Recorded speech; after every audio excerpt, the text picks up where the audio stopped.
116. 116ல ஒரு ஆர்டினரி இயர்ல சாதாரண வருடத்தில் மார்ச் மாதம் தொடங்கும் நாளில் கீழே உள்ள எந்த மாதங்கள் அதே நாளில் இருக்கும்? மார்ச் மாசத்துல என்ன டே இருக்கோ அதே டே வந்து மார்ச் மாசம் 1ஆம் தேதி எந்த நாட்கள் எந்த தேதியில ஆரம்பிச்சுச்சோ அதே மாதிரி வேற எந்தெந்த மாசத்துல எல்லாம் இருக்கும்னு கேக்குறாங்க. மார்ச் மாசத்துல என்ன டேட் ஆரம்பிச்சுச்சோ வேற எந்தெந்த தேதிகள்ல அதே கிழமைகளா அதே நாட்களாக ஆரம்பிக்கும்னு கேக்குறாங்க. ஒரு உதாரணத்துக்கு நான் இங்க எழுதுறேன் பாருங்க. மார்ச் 1ஆம் தேதி மண்டேன்னு நான் ஒரு உதாரணத்துக்காக எழுதிக்கிறேன். பிப்ரவரி 1ஆம் தேதி என்னவாக இருந்திருக்கும்? பிப்ரவரி 1ஆம் தேதிக்கு மார்ச் 1ஆம் தேதிக்கு நடுவுல 28 நாள் இருக்கு. 28 நாட்கள்ல எத்தனை ஆட் டேஸ் இருக்குன்னா 0 ஆட் டேஸ்.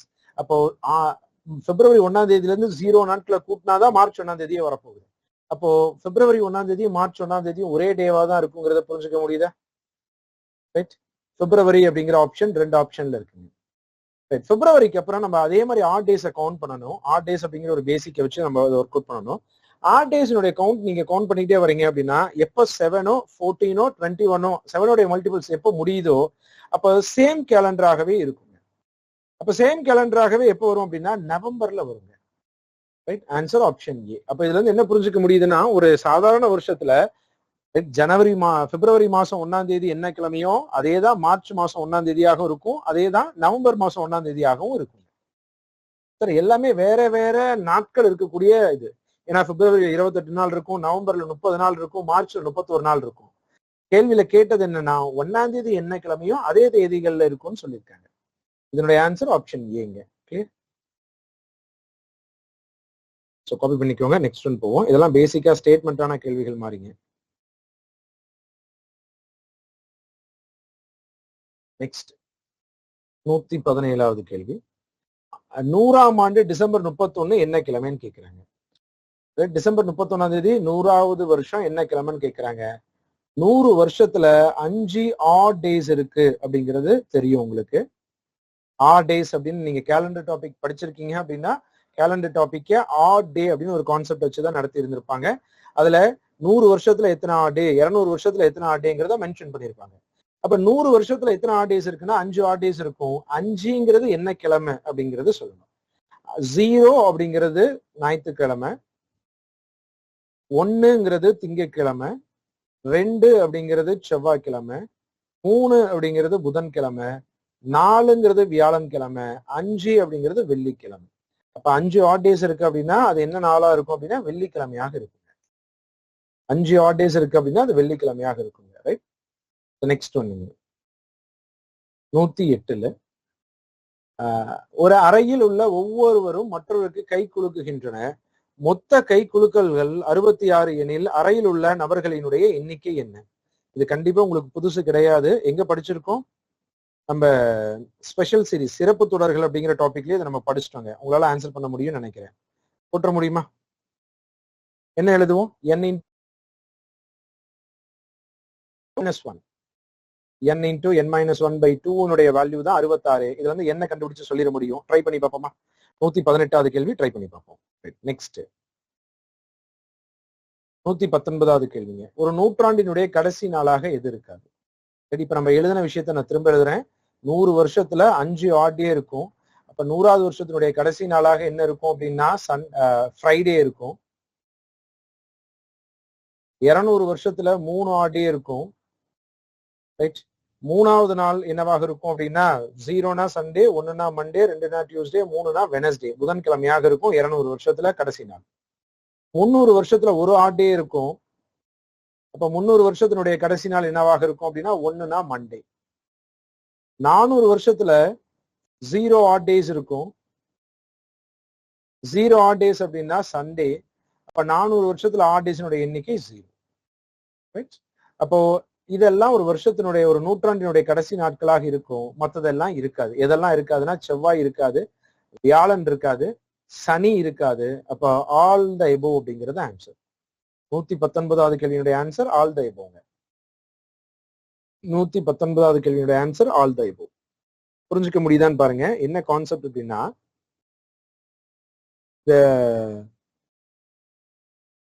100 இதுக்கு முன்னாடி எக்ஸாம்ஸ்ல இந்த மாதிரியான கேள்விகள் நிறைய கேட்டிருக்காங்க. அதை எப்படி கேட்டிருக்காங்க அப்படின்னா, ஒரு நூற்றாண்டினுடைய கடைசி நாளாக எது இருக்காதுன்னு எக்ஸாம்ல கேள்வி ஃப்ரேம் ஆயிருக்கு.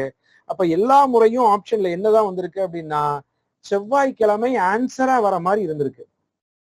எல்லா டைம்லயும் செவ்வாய்க்கிழமை ஆன்சரா வர மாதிரி இருந்திருக்கு. அப்போ இதுக்கு முன்னாடி ப்ரீவியஸ் இயர் கொஸ்டினை பார்த்தவங்க எல்லாருக்கும் தெரியும் செவ்வாய்க்கிழமை ஆன்சர்னு. அது எப்போங்க? நூற்றாண்டினுடைய கடைசி நாளாக இருக்காது அப்படிங்கிறது செவ்வாய்க்கிழமை மட்டும் கிடையாது. வியாழன்கிழமையும் ஒரு நூற்றாண்டினுடைய கடைசி நாளாக இருக்காது.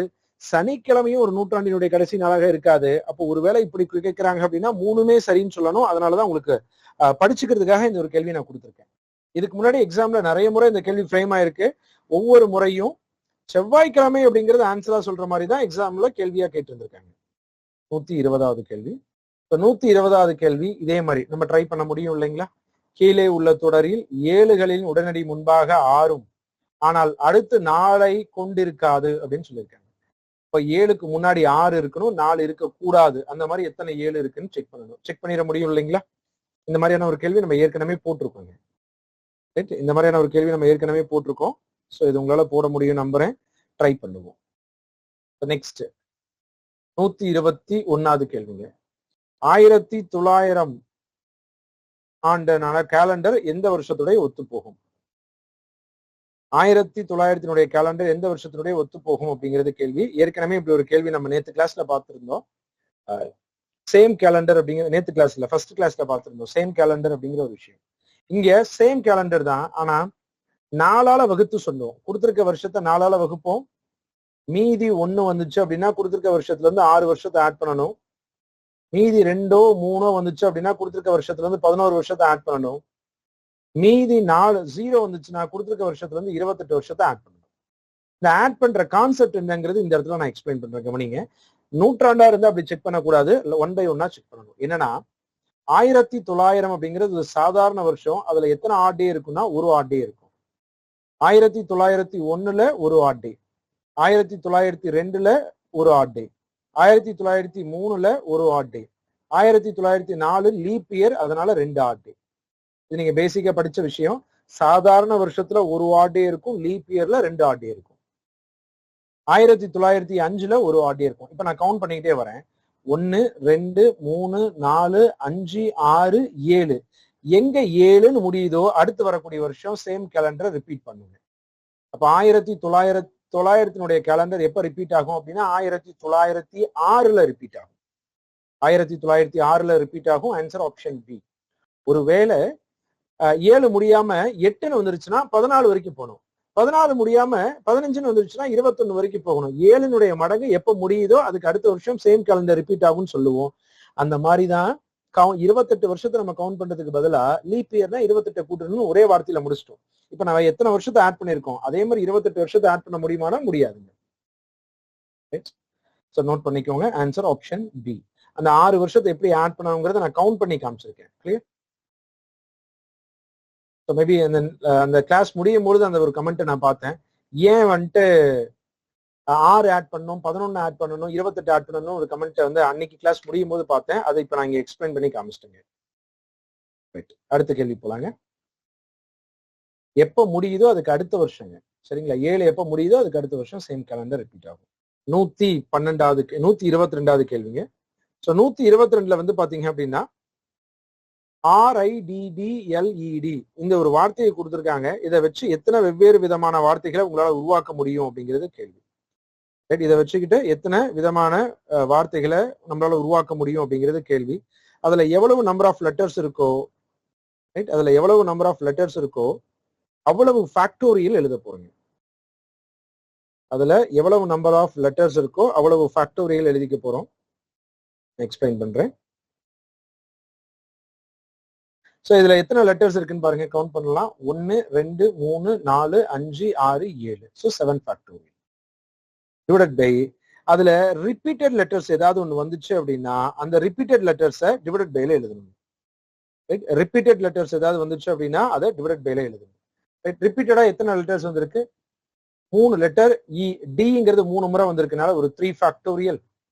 அடுத்து வேற எதுவும் ரிப்பீட் ஆகல. அப்போ 7 ஃபேக்டோரியல் டிவைடட் பை 3 ஃபேக்டோரியல். இதை சிம்பிளிஃபை பண்ணி ஆன்சர் சொல்ல போறோம். 7 ஃபேக்டோரியல் டிவைடட் பை 3 ஃபேக்டோரியல் இதை வச்சு ஆன்சர் பண்ண போறோம். Clear? Right. So 7 factorial value எழுதலாம். அடுத்து 3 ஃபேக்டோரியல் எழுதி அதை கேன்சல் பண்ணா என்ன ஆன்சர் வருதுங்கிறத எழுதிக்கலாம். இப்போ நமக்கு அதை எழுதின விஷயம் புரிஞ்சுச்சா அப்படிங்கறத பாருங்க. 7 ஃபேக்டோரியல் டிவைடட் பை 3 ஃபேக்டோரியல் அப்படிங்கிற கான்செப்ட் புரிஞ்சுக்க முடிஞ்சான்னு பாருங்க. அதுதான் ரொம்ப முக்கியம். அடுத்த கேள்வி போலாம். ஸோ 123வது கேள்வி. ஸோ 123வது கேள்வி வந்து பாத்தீங்க அப்படின்னா வாட்டர் இமேஜ் ஏற்கனவே நம்ம படிச்ச விஷயம். ஸோ ட்ரை பண்ணி முடியும் இல்லைங்களா? ஸோ வாட்டர் இமேஜ் யாருக்குமே டிஃபிகல்ட்டா இருக்காதுன்னு நினைக்கிறேங்க. நம்ம ஏற்கனவே முன்னாடி பேசிட்டோம். ரைட். நம்ம ஏற்கனவே முன்னாடி என்னென்ன விஷயங்களை பேசணுமோ அதுதான் பின்னாடி இருக்கக்கூடிய கேள்விகள். ஒரே மாதிரியான கேள்விகளை நம்ம ரிப்பீட் பண்ண வேண்டாம். நீங்க ட்ரை பண்ணுங்க. நான் புதுசா நடத்துற மாதிரி ஏதாவது நம்ம பார்க்காத டாபிக் மாதிரி ஏதாவது இருந்துச்சு அப்படின்னா மட்டும் அதை என்னன்னு டீட்டெயிலா எக்ஸ்பிளைன் பண்ணுவோம். அதை பத்தி பேசுவோம். இப்ப 123 வாட்டர் இமேஜ் உங்களால போற்ற முடியும். 124 2 அட்ரஸை மேட்ச் பண்ற மாதிரியானது 2 ஆப்ஷன்ல அட்ரஸ் சேமா இருக்குன்னு சொல்லியிருக்காங்க.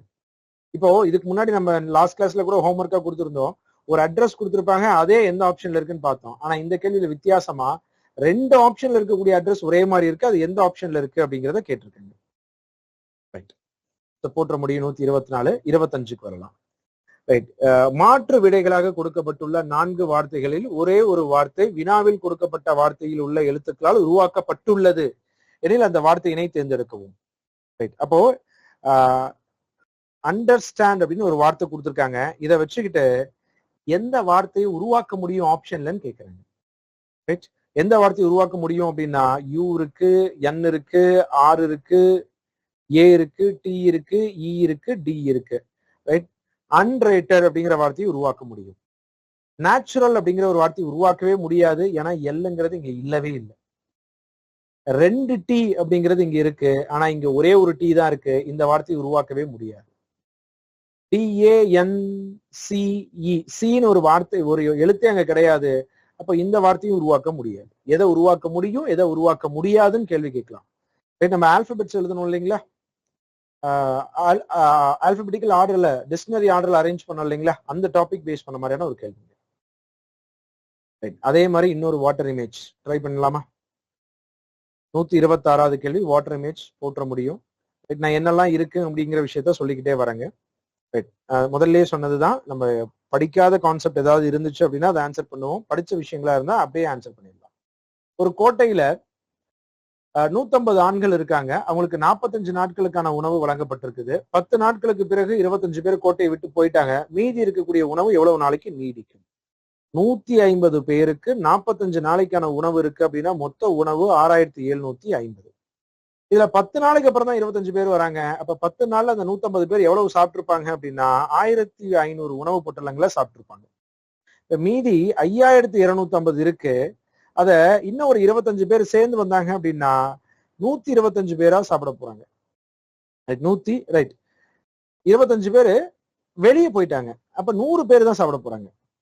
சரி, 150 பேத்துல 25 பேர் வெளியே போயிடுறாங்க. அப்ப 125 பேர் தான் அதை சாப்பிட போறாங்க. சோ 5250 அப்படிங்கிறது 125 பேர் சாப்பிட்டாங்க அப்படின்னா 42 நாளைக்கு வரும். அந்த உணவு இன்னும் எவ்வளவு நாளைக்கு நீடிக்கும் அப்படின்னா 42 நாளைக்கு நீடிக்கும். Answer option C. இந்த டைப் ஆஃப் கேள்வி புரியுது இல்லைங்களா? ரைட். நான் அதை எழுதுறது கொஞ்சம் ஸ்லோவா உங்களுக்கு டிஸ்பிளே ஆகுதுங்க. நான் இதை ஸ்கிரீனை க்ளோஸ் பண்ணிட்டு மறுபடியும் ஷேர் பண்றேன். அப்ப கரெக்டா இருக்கும். 1 மினிட்.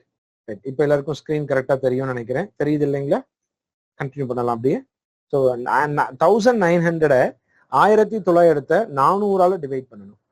நம்ம இங்க டிவைடே பண்ண போறது கிடையாது இல்லைங்களா? அதனால அப்படியே எழுதிட்டாங்க நான். அடுத்த கேள்வி. 39 பேர் ஒரு காரை 12 நாட்கள்ல வேலை செஞ்சிருக்காங்க. ஒரு நாளைக்கு 5 மணி நேரம் வேலை செய்யறாங்க அப்படின்னா 30 பேரை ஒரு நாளைக்கு 6 மணி நேரம் வேலை செஞ்சாங்கன்னா எவ்வளவு நாள் அந்த வேலையை முடிப்பாங்க? இது time and chain rule base பண்ண மாதிரியான கான்செப்டா இருக்கு. புரிஞ்சுக்க முடியுதா? டைம் அண்ட் ஒர்க்ல நம்ம பார்த்த மாதிரியான கேள்விங்க. டைம் அண்ட் ஒர்க்ல நம்ம செயின் ரூல் எப்படி போடுவோமோ அதே மாதிரியான கேள்வி. 128வது கேள்வி. ஸோ 129வது கேள்வி கோடிங் டீகோடிங் போற்ற முடியும் இல்லைங்களா? ஒவ்வொருடும் அது என்னென்ன டாபிக் நான் சொல்லிட்டு போயிடுறேன். 130வது கேள்வி. ரைட். இது என்ன பேட்டர்ன்ல இருக்குங்கிறத புரிஞ்சுக்கிட்டு அதே பேட்டர்னை இங்க அப்ளை பண்ணணும். ரைட். பிசிஎஃப்ஜி எப்படி HILM மாறி இருக்குங்கிறத நீங்க புரிஞ்சுக்கிட்டு அந்த பேட்டர்ன்ல NORQ அப்ளை பண்ணா என்ன ஆன்சர் வருதுங்கிறத செக் பண்ணணும். ரைட். நெக்ஸ்ட் அடுத்த கேள்விங்க 131. Again coding decoding. ரைட். இது எல்லாமே உங்களுக்கு பிராக்டிஸ்க்காக கொடுத்த கேள்விகளுங்க. நான் திரும்பவும் சொல்ற விஷயம் என்னன்னா, ரைட், புதுசா இருக்கக்கூடிய கான்செப்டை நான் திரும்பவும் நடத்துறேன். ஏற்கனவே நம்ம பேசின மாதிரி ஒரே மாதிரியான விஷயங்களை ரிப்பீட் பண்ண வேண்டாம். உங்களுக்கு பிராக்டிஸ்க்காக கொடுத்த கேள்விகளை அதை பிராக்டிஸ் பண்ணி பாருங்க. ரைட். ஸோ பிளட் ரிலேஷன் ஏற்கனவே முதல் கிளாஸ்லயே நம்ம பார்த்திருந்தோம். பிளட் ரிலேஷன் 132வது கேள்வி ரொம்ப சிம்பிளான பிளட் ரிலேஷன் தான், ரொம்ப டிஃபிகல்ட்டான கேள்வி எல்லாம் கிடையாது. அடுத்து 133 டைரக்ஷன்ஸ் கேள்வியா? டைரக்ஷன். டைரக்ஷன் டாபிக் ஃபர்ஸ்ட் கிளாஸ்லயே நம்ம பார்த்திருக்கோம். டைரக்ஷன் டாபிக்ல என்ன எப்படி அப்ரோச் பண்ணணுங்கிற ஒரு சில விஷயங்களையும் நம்ம டிஸ்கஸ் பண்ணியிருக்கோம். போற்ற முடியும், ட்ரை பண்ணி பாருங்க. நான் திரும்ப ஒரு விஷயத்த உங்களுக்கு புரிய வைக்கணும்னு நினைக்கிற விஷயம் என்னன்னா, மணி 8:30 மணிக்கு மேல ஆயிடுச்சு, அதனால கிளாஸை முடிக்கணுங்கிறதுக்காக நான் ஹோம்ஒர்க் கொடுத்துட்டு போறேன்னு தயவு செய்து நினைச்சிட வேண்டாம். அதுதான் சார் பண்றீங்க, கரெக்ட், அதுதான் பண்ணிட்டு இருக்கேங்க. ஆனா அதுக்காக ஹோம்ஒர்க் கொடுக்கல. உங்களுக்கு புரியுது இல்லைங்களா? எவ்வளவு நேரம் ஆனாலும் பின்னாடி இன்னும் புதுசா ஏதாவது கான்செப்ட் இருந்துச்சுன்னா அதை நான் நடத்த தான் போறேங்க. ரைட். ஆன்சரை வெரிஃபை பண்றதுக்கு நான் ஆன்சரை டிக் பண்ண மாதிரி ஒரு பிடிஎஃப் அகைன் சென்ட் பண்ண சொல்றேங்க. அட்மின் சென்ட் பண்ணுவாங்க, சரிங்களா? குரூப்ல மறுபடியும் ஷேர் பண்ணுவாங்க. ஆன்சர் கரெக்டா ஆன்சர் செய்ததுங்கிறது மார்க் பண்ண PDF. Very good, very good. Right. So 34ல எது வந்து டிஃப்ரெண்டா இருக்குன்னு கேட்குறாங்க. எது டிஃப்ரெண்டா இருக்கு? கண்ணு, நாக்கு, மூக்கு, காது. ரைட். இதுல எது டிஃப்ரெண்டா இருக்குங்க? கண்ணு, நாக்கு, மூக்கு, காது. இதுல எது டிஃப்ரெண்டா இருக்கு? ரைட். நான் பிடிஎஃப் வந்து சென்ட் பண்ண சொல்றேங்க. கண்டிப்பா ஷேர் பண்ணுவாங்க ஆன்சர் மார்க் பண்ண பிடிஎஃப். ரைட். ட்ரை பண்ணி பார்ப்போம். அடுத்தது 135ல டைரக்ஷன் பேஸ் பண்ண மாதிரியான ஒரு கேள்வி. டைரக்ஷன் கேள்வி நம்மளால போட முடியும், ட்ரை பண்ணுவோம். டைரக்ஷன் எல்லாம் பரீட்சையில ரொம்ப எதிர்பார்க்கக்கூடிய கேள்விகள், சரிங்களா? இது டைஸ் கேள்வி போட முடியும். நம்ம நடத்திட்டோம். அதாவது நான் நடத்தாத ஒண்ணு உங்களை பிராக்டிஸ் பண்ண சொல்லல, நடத்தாதது ஒண்ணு வந்துச்சுன்னா அதை எக்ஸ்பிளைன் தான் பண்ண போறோம், சரிங்களா? டைஸ் கேள்விகள் போட முடியும். அடுத்து பெயிண்ட் கியூப்ஸ். பெயிண்டட் கியூப் அப்படிங்கிற கான்செப்ட் டைஸ்லயே நம்ம பெயிண்டட் கியூபும் பார்த்திருப்போம். ஸோ பெயிண்டட் கியூபுக்கான கான்செப்ட் 137. அடுத்தது 138 ஆல்பபெட்டிக்கல் ஆர்டர்ல அரேஞ்ச் பண்ணணும். ரைட். இந்த வேர்ட் அரேஞ்ச் பண்ணணும், ஞாபகம் இருக்குங்களா? ஆல்பபெட்டிக்கல் ஆர்டர்ல அதே மாதிரி ஒரு கேள்விங்க. அரேஞ்ச் பண்ணிட முடியும் இல்லைங்களா? 139 ரைட். மயில் இந்தியாவுக்கு சம்பந்தமா இருக்கு அப்படின்னா கரடி எதுக்கு சம்பந்தமா இருக்கு? ரைட். இந்தியாவினுடைய தேசிய பறவை மயில் அப்படின்னா கரடி தேசிய விலங்காக இருக்கலாம். எதுக்காக இருக்கலாம் அப்படின்னா ரஷ்யாக்காக இருக்கலாம். ரைட். இந்த மாதிரி ரிலேட் பண்ணி சொல்லக்கூடியதுங்க. இதுக்கு தொடர்புடையது அப்படின்னா இது எதுக்கு தொடர்புடையது அப்படிங்கிறத செக் பண்ணி சொல்லணும். 140வது கேள்வி கோடிங். கோடிங் எல்லாம் ரொம்ப சிம்பிளான கேள்வியாக தான் இருக்கும், போற்ற முடியும். என்ன டாபிக்ங்கிறத மென்ஷன் பண்ணிருக்கேன். இதுவும் அனலாஜி கான்செப்ட்லயே 123 அப்படிங்கிறத 13 ஸ்கொயர்னு எழுதலாம். ரைட். அப்ப 235ங்கிறத எப்படி எழுதலாம்? 235 அப்படிங்கிறத எப்படி எழுதலாம் அப்படிங்கிறத சொல்லலாம். ஸோ இங்க இருக்கக்கூடிய ரிலேஷன் என்ன அப்படின்னா, ரைட், இந்த நடுவில் இருக்கக்கூடிய நம்பரை தூக்கி மேல எழுதியிருக்காங்க. 2, 5 நடுவில் இருக்கக்கூடிய நம்பரை தூக்கி மேல எழுதணும் அப்படின்னா 25 கியூப். ரைட். ரொம்ப சிம்பிளான பேட்டர்னா இருக்குங்க. நம்ம பெருசா யோசிக்கிற அளவுக்குலாம் இருக்காது, ரொம்ப சிம்பிளான விஷயமாக இருக்கும். ஓகே. 42வது கேள்வி பிளட் ரிலேஷன். நான் ஏன் அடுத்தடுத்த கேள்விகளை நம்ம அடுத்தடுத்து போயிட்டு இருக்க முடியுது அப்படின்னா 100 கேள்விகளுக்குள்ள நான் எல்லா கான்செப்டும் உங்களுக்கு இன்க்ளூட் பண்ணி நடத்துற மாதிரி அதை எக்ஸ்பிளைன் பண்ணிட்டேன். முதல்ல நம்ம ஃபர்ஸ்டும் முதல் 28 கேள்விகள் பார்க்கும் பொழுது அந்த கேள்விகளுக்கான ஆன்சர் பார்த்துட்டு இருந்திருந்தோம். நேற்று கிளாஸ்ல அதுக்கப்புறம் வரக்கூடிய கேள்விகளை நம்ம பார்க்கும்பொழுது ரொம்ப டீட்டெயிலா அந்த டாபிக்ல என்னெல்லாம் கவனிக்கணும், எப்படி எல்லாம் பார்க்கணுங்கிற விஷயங்களை சேர்த்து சொல்லிக்கிட்டே வந்தோம். ஸோ அதனாலதான் இப்ப பின்னாடி இருக்கக்கூடிய கேள்விகள் எல்லாமே உங்களால போட முடியறதுக்கான காரணம். இதுல எது தவறா இருக்கு அப்படிங்கிறது ஒண்ணு. Odd man out. வித்தியாசமான உருவம் எது அப்படிங்கிறத கண்டுபிடிக்கலாம் ஈஸியா. அதை பாத்தீங்கன்னாவே அந்த பேட்டர்னை புரிஞ்சுக்க முடியும். அகைன் டைஸ் பேஸ் பண்ண மாதிரியான ஒரு கேள்வி. உங்களுக்கு தோணலாம், சார் அப்ப 200 வரைக்கும் ஹோம்ஒர்க்னே சொல்லிருங்க, ஏன் ஒன்னொன்னா திருப்பிட்டு இருக்கீங்க அப்படிங்கிறது தோணலாம். ஒருவேளை நடத்தாத டாபிக் பின்னாடி இருந்துச்சுன்னா நடத்துறதுக்காக தான் ஒவ்வொரு கேள்வியா பாக்குறேங்க. தொடர்ச்சியா 200 ஹோம்ஒர்க்னு சொல்லாம புரிஞ்சுக்க முடியும்னு நினைக்கிறேங்க. 147 டைரக்ஷன்ஸ் போட முடியும். 48 கோடிங் போட முடியும். 49 அனலாஜி கான்செப்ட்ல 19 ஸ்கொயர் பண்ணா 361. 19 ஸ்கொயர் பண்ணா 361, அப்ப 66 ஸ்கொயர் பண்ணா வரக்கூடிய நம்பரை ஆன்சரா சொல்ல போறோம். ரைட். அடுத்தது மிரர் இமேஜ். டிஃபிகல்ட்டே கிடையாது, மிரர் இமேஜ் எல்லாம் உங்களுக்கு நல்லா தெரிஞ்ச விஷயம். அடுத்து எஃப் அப்படிங்கிறது 216ன்னு சொன்னாங்கன்னா எல்ல என்னன்னு சொல்லணும் அப்படிங்கிறது கேள்வி. எஃப்ங்கிறது ஆல்பபெட்டிக்கல் ஆர்டர்ல 6வது எழுத்து. 6வது எழுத்து தான் 216ன்னு எழுதியிருக்காங்க அப்படின்னா 6 கியூப் அப்படிங்கிறது 216. எல்லுங்கிறது 12வது எழுத்து. 12 கியூப் பண்ணா 1728ங்கிறது இதனுடைய ஆன்சராக இருக்கும்.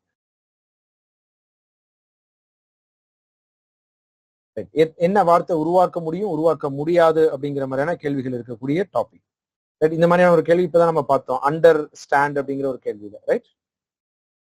ரைட். அடுத்தது ஏஜஸ் கேள்விகள். ஏஜஸ் கேள்விகளும் ரேஷியோ டாபிக், ரீசனிங் டாபிக் தாங்க. நம்ம ரேஷியோலயே படிச்சிட்டோம், ஆனா அது ரீசனிங் டாபிக் தான். அதனாலதான் ரீசனிங்லயே நம்ம கேள்வியா கொடுத்துருக்கோங்க. ரைட். ஏஜஸ் கேள்விகள் உங்களால போற்ற முடியும், சிம்பிளான கேள்விகள் தான். 54 mirror image. Right. Mirror image base பண்ண மாதிரியான கேள்வி. ஸோ ஆக்சுவலா இது நம்மளுடைய கிளாஸ்ல டெஸ்ட்ல எல்லாம் கொடுத்த கேள்விகள்ங்க. குரூப் 2A மெயின்ஸ்ல இதே கேள்வி எக்ஸாம்ல கேட்டிருந்தாங்க. என்ன பிரச்சனை பண்ணிட்டாங்க அப்படின்னா இந்த இடத்துல அந்த எக்ஸ கொடுக்காம விட்டுட்டாங்க. அப்போ மிரர் எங்க இருந்துச்சு அப்படிங்கறது கேள்வியில மென்ஷன் பண்ணாதனால அவனே வந்துட்டு இந்த ஒரு கேள்விக்கான ஆன்சர் வந்து நம்ம எக்ஸ்பர்ட் கமிட்டிக்கு கொடுக்குறோம் அப்படிங்கிற மாதிரி ஆன்சர் கீழே கொடுத்துட்டாங்க. சரிங்களா? இந்த மிரர்ல கொஞ்சம் தப்பு பண்ணனால, ஏன்னா ரெண்டுமே ஆப்ஷன்ல கொடுத்துருந்தாங்க. நெக்ஸ்ட் 155வது கேள்வி பிளட் ரிலேஷன்ல ரொம்ப சிம்பிளான கேள்வி. 56 டைரக்ஷன்ல ஒரு கேள்வி. 57 டிஸ்கஸ் பண்ணுவோம். ரைட். உங்களுக்கு புரியுது இல்லைங்களா? நான் ஏன் வந்துட்டு லைனா ஒவ்வொரு கேள்வியா பார்த்துக்கிட்டே வந்தோம் அப்படின்ட்டு. ஸோ இந்த கேள்விகளை நம்ம நடத்தினா புரியும், அதுல என்ன இருக்குங்கிற விஷயம் புரிஞ்சுக்கணும். இதுக்கு முன்னாடி போய் பார்த்த கேள்விகள் பெருசா ஒன்றும் இல்லைங்க. ரைட். கார்கள் மற்றும் சைக்கிள்கள் வந்து ஒரு சாலையில போகுதுங்க. அவற்றின் மொத்த எண்ணிக்கை 50. கார்களுடைய எண்ணிக்கையும் சைக்கிள்களுடைய எண்ணிக்கையும் கூட்டுனீங்கன்னா 50 வந்திருக்கு. கார்கள் மற்றும் சைக்கிள்களின் சக்கரங்களை கூட்டினா 164 வந்திருக்கு அப்படின்னு சொல்லியிருக்காங்க. அப்ப இதுல இருந்து சைக்கிள்கள் எத்தனை இருக்குன்னு கேக்குறாங்க. இப்போ காருக்கு 4 சக்கரம் இருக்கும், சைக்கிளுக்கு 2 சக்கரம் இருக்குமா சார்? அது 3 சக்கர சைக்கிளா இருக்காதா? சைக்கிள்னா 2 சக்கரம், அவங்க 3 சக்கரம்னு அதை சொல்லல. அதனால பொதுவா சைக்கிள்னா 2 சக்கரம் இருக்கும், அதை யூஸ் பண்ணிக்கணும். இப்ப கார்களுடைய எண்ணிக்கை எக்ஸ்ன்னு எடுத்துக்கிறேன், ஒரு ஈக்குவேஷனை ஃப்ரேம் பண்ணி காமிக்கிறேன். சைக்கிளோட எண்ணிக்கை ஒய்ன்னு எடுத்துக்கிறேன். அப்போ எக்ஸையும் ஒய்யையும் கூட்டினா 50 வருங்களா? எக்ஸையும் ஒய்யையும் கூட்டினா 50 வருங்க. அடுத்தது கார்களுடைய எண்ணிக்கை, சக்கரங்களுடைய எண்ணிக்கை சொல்லும் போது ஒரு காருக்கு 4 சக்கரம் இருக்கும். அப்ப 4 எக்ஸ் கார்களுக்கு 4 எக்ஸ் சக்கரங்கள் இருக்கும், 2 ஒய் சைக்கிள்களுக்கான சக்கரங்கள் இருக்கும். ரெண்டையும் கூட்டினா 164. இந்த 2 ஈக்குவேஷன் இருக்குங்க. இந்த 2 ஈக்குவேஷனை கேன்சல் பண்ணி நம்ம என்ன வேணுமோ அதை ஃபைண்ட் அவுட் பண்ணிக்கலாம். எக்ஸ்ங்கிறது கார்களுடைய எண்ணிக்கையா எழுதிருக்கும், ஒய்ங்கிறது சைக்கிள்களுடைய எண்ணிக்கையா எழுதிருக்கும். அப்ப நம்ம ஒய் வர மாதிரி இதை எழுதிக்கலாம். இப்ப நான் முதல் ஈக்குவேஷனை 4ஆல பெருக்கிறேன். 4ஆல பெருக்கணும் அப்படின்னா 4x plus 4y equal to 200. ரெண்டாவது ஈக்குவேஷனை 4x plus 2y equal to 164. நான் எதை கேன்சல் பண்ணிக்க போறேன்? எக்ஸ கேன்சல் பண்ணிக்க போறேன், எக்ஸ் போற மாதிரி. அப்ப இதை கழிக்கிறேன். 2y equal to 36, ஒய்யோடைய value 18. நமக்கு ஒய் தான் பேசியே இருக்கும், ஒய் தான் சைக்கிள்களுடைய எண்ணிக்கை. அப்ப 18 சைக்கிள்கள் இருக்கு. Answer option C 18. புரிஞ்சுக்க முடியுதுங்களா? இப்ப காரு சைக்கிள் இருக்கு, அதனுடைய சக்கரங்களுடைய எண்ணிக்கை கேள்வியில சொன்னதுபடி வேற எப்படி எல்லாம் கேட்கலாம் அப்படின்னா, ஒரு இடத்துல வாத்து மயில் இருக்கு, அதனுடைய காலுகளோட எண்ணிக்கை கொடுத்திருப்பாங்க. அடுத்து மாடு மயில் இருக்கு, அதுல தலைகளோட எண்ணிக்கை கால்களுடைய எண்ணிக்கைங்கிற மாதிரி கொடுத்திருப்பாங்க. அதே மாதிரியான கான்செப்ட் தான் இதுவுமேங்க. இதெல்லாம் அரித்மெட்டிக் ரீசனிங் அப்படிங்கிற டாபிக்ல இருந்து எக்ஸ்பெக்ட் பண்ணலாம். அப்படி இல்லாட்டி லாஜிக்கல் ரீசனிங், பசில், இந்த மாதிரி எந்த டாபிக்ல வேணாலும் இதை இன்க்ளூட் பண்ணலாங்க. நெக்ஸ்ட் ஒன் அந்த டைஸ் ஃபோல்டிங் ஒரு முறை எக்ஸ்பிளைன் பண்ண சொல்லி கேட்டிருக்கீங்க. இங்கேயே நான் எக்ஸ்பிளைன் பண்றேன். ஒரு பகடைய சுருட்டும் பொழுது இது 1 2 3 4 5 6, இந்த சைட்ல நீட்டிட்டு இருக்க ஒன்னொன்னுக்கு ஆப்போசிட், 1 6 ஆப்போசிட். இந்த முதல் நம்பர்ல இருந்து ஒரு நம்பர் விட்டு அடுத்த நம்பர் ஆப்போசிட்டா இருக்கும், 2 4 ஆப்போசிட்டா இருக்கும், 3 5 ஆப்போசிட்டா இருக்கும். அப்ப இந்த ஒரு ஷீட்டை படி கேட்கறாங்க அப்படின்னா ஆப்போசிட் ரெண்டும் ஒரே வியூல தெரியக்கூடாது. அதுதான் இங்க கான்செப்ட். ஆப்போசிட்ல இருக்கக்கூடிய ரெண்டும் ஒரே வியூல தெரியக்கூடாது, அதுதான் இங்க இருக்கக்கூடிய கான்செப்ட். இது நம்ம ஏற்கனவே இன்னைக்கு கிளாஸ்ல பேசணும். 100% 10ல ஒரு கேள்வி இந்த மாதிரி இருக்கும்னு சொல்லியிருக்கோம். ரைட். 158வது கேள்வி அரித்மெட்டிக் ரீசனிங், அதாவது மேத்தமெட்டிக்கல் ஆபரேஷன் அப்படிங்கிறது இந்த டாபிக் பேருங்க. மேத்தமெட்டிக்கல் ஆபரேஷன்ஸ் அப்படிங்கிறது இந்த டாபிக் பேரு. இந்த டாபிக்ல இருந்து கேள்வி வரலாங்க. கண்டிப்பா வரலாம்ங்கிறத விட வரும்னே நம்ம திரும்ப திரும்ப சொல்றோம். ரைட். அடுத்த கேள்வி 59வது கேள்வி. 59வது கேள்வி இரவு பகல், மேல் கீழ், குறுக்கே சேர்த்து, சிறிது பெரியது, இதுல வேறுபட்ட இது அப்படின்னா குறுக்கு சேர்த்துங்கிறது தான் வேறுபட்ட பொருள். மீதி எல்லாம் எதிர்ச்சொற்களா? இரவு பகல், மேல் கீழ், சிறிது பெரியது, இது எல்லாமே பாத்தீங்க அப்படின்னா எதிர்ச்சொற்கள். அது ஒண்ணுதான் வித்தியாசமா இருக்கக்கூடிய வார்த்தையாக இருக்கு. சோ இதுல இருக்கக்கூடிய முக்கோணங்களுடைய எண்ணிக்கையோ சதுரங்களுடைய எண்ணிக்கையை பத்தி கேட்கிறாங்க. 160வது கேள்விங்க. இதுல இருக்கக்கூடிய முக்கோணங்களுடைய எண்ணிக்கை அப்படி இல்லாட்டி சதுரங்களுடைய எண்ணிக்கை, இதை கேள்வியா கேட்கிறது. நம்ம பார்ப்போமா? கொடுக்கப்பட்டுள்ள படத்தில் முக்கோணங்கள் மற்றும் சதுரங்களின் எண்ணிக்கையை கண்டறியவும். எத்தனை முக்கோணங்கள் இருக்கு, எத்தனை சதுரங்கள் இருக்கு அப்படிங்கிறத கண்டுபிடிப்போம். ரைட். 1 by 1 பாருங்க. உங்களுக்கு கவுண்ட் பண்ணும் பொழுது எவ்வளவு வருதுங்கிறது உங்களால கவனிக்க முடியுதான்னு பாருங்களேன். எவ்வளவு முக்கோணங்கள் இருக்கு, முதல்ல ஒண்ணுன்னா கண்டுபிடிப்போம். எவ்வளவு முக்கோணங்கள் இருக்குங்கிறத பாருங்க. இதுல இருக்கக்கூடிய முக்கோணங்களுடைய எண்ணிக்கை நான் கவுண்ட் பண்ணி காமிக்கிறேன். 1 by 1 எழுதலாம். 1 2 3 4 5 6 7 8 இந்த மாதிரி இருந்துச்சு அப்படின்னா, ரைட், இப்படி இருந்துச்சு அப்படின்னா 1 2 3 4 5 6 7 8னா 8 × 2 16ங்கிறது அதனுடைய முக்கோணங்களுடைய எண்ணிக்கை. ஏன்னா 1 2 சேர்த்துனா ஒரு 1 2 3 அந்த மாதிரி காம்பினேஷன்ஸ்ல இன்னும் ட்ரையாங்கிள் ஃபார்ம் ஆகும். அப்படி நம்ம கவுண்ட் பண்ணிக்கிட்டே போனோம் அப்படின்னா 16 முக்கோணங்களை நம்மளால இங்க எக்ஸ்ட்ரா உருவாக்க முடியும். அது போக எத்தனை முக்கோணங்கள் இருக்கு அப்படின்னா, இது 10வது முக்கோணம், இது 11வது முக்கோணம், இது 12, இது 13. ரைட். ஆல்ரெடி 8 எழுதிட்டோம். அதுக்கப்புறம் இங்க எழுதிட்டு இருக்கேன். ரைட். மொத்த கவுண்ட்லயே கூட எழுதிக்கலாம். 16 எழுதுனதுக்கு அப்புறம் 17ல இருந்து எழுதுறேன். இது 17, இது 18, இது 19, இது 20. அடுத்து வேற ஏதாவது முக்கோணங்கள் சேர்ந்து வருமா? 17 18 இதெல்லாம் சேர்ந்து ஒரு முக்கோணம் 21, இதெல்லாம் சேர்ந்து ஒரு முக்கோணம் 22, இது சேர்ந்து ஒரு முக்கோணம் 23. ரைட். கிட்டத்தட்ட நம்ம 26 28 வரைக்கும் இருக்கு. ரைட். இன்னும் இதுல ஏதாவது முக்கோணங்கள் உருவாகிற மாதிரி இருக்கா உங்களுக்கு? சதுரங்கள் பார்த்தோம் அப்படின்னா, ரைட், கிட்டத்தட்ட 26 28 இந்த 2 தான் இங்க இருக்கக்கூடிய விஷயம். நம்ம இது வரைக்கும் கவுண்ட் பண்ணதுல எவ்வளவு வந்துருச்சுங்க? 16 17 18 19 20 21 22 23 வந்திருக்கு. இது 24.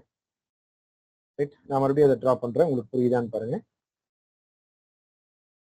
ரைட். 20 வரைக்கும் வரைஞ்சாச்சு. அடுத்தது 21 22 23 உங்களுக்கு புரிஞ்சிருக்கும். அடுத்தது இது ஒரு முக்கோணம் சொல்லலாமா? உள்ள இருக்கு வெளியே இருக்கிறதையும் சேர்த்து இது ஒரு முக்கோணம் சொல்லலாமா? ரைட். இன்னொரு 2 முக்கோணம், 25 முக்கோணங்கள் வந்திருக்கு. இன்னும் வேற என்ன இருக்கு அப்படின்னு பார்த்தோம்னா, இந்த 5 4 ஏற்கனவே நம்ம இன்க்ளூட் பண்ணதா தான் இருக்கும்.